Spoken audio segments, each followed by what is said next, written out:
How do you stay cool and stay happy when, some people kind of want you to stay in like a period of your life forever, and they're very uncomfortable. I think some of your fans, like I see it on your Instagram, they're like uncomfortable with you moving on and being happy and finding new love in your life because, listen, you were part of something incredibly tragic and it felt like it belonged to you and it was your story, but it also belonged to like the whole world too. And so they want to like kind of sit in that. Yeah. How do you deal with the haters on Instagram that are like being so cruel to you about your new boyfriend, your new life, and being happy? Right. And, I really don't talk so much about my story, mainly because, people are always trying to bring me back. So I don't talk often about this personal stuff.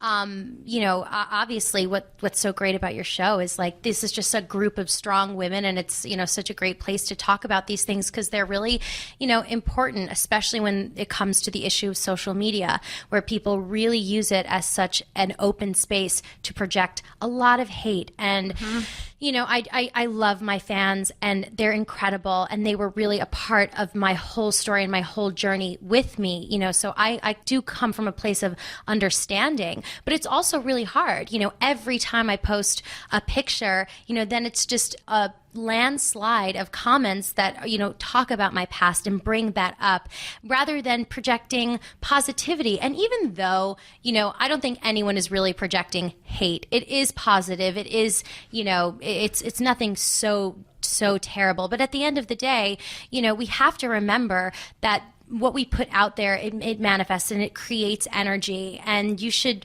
want to be the person that chooses to take that second to do something positive. And we can't all be perfect. I understand it's everyone's own prerogative what they want to do with their time, and it's freedom of speech. Anybody can do what they want. But it is there, and it does still happen. But how hard is that on your relationship? Like, how does your boyfriend deal with that when he sees that? Because he's following you on Instagram. So when he sees everyone, talking about Cory or talking about she shouldn't be with him, she was happier before. Like, that's got to be hard on him.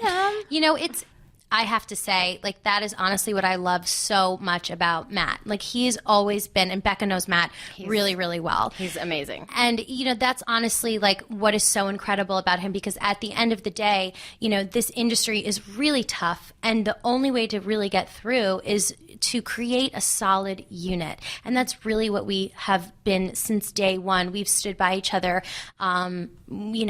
through anything that was thrown our way. And he's such a great man that he would never really let anything like that ever, crack our, lovely little core that we've created. Yeah. And, he also is very respectful for the person that I was with, and that again is something that I love so much about him, and I really know that Cory would love him too, and that's all that we really hold within our hearts, and so does everyone else in my life.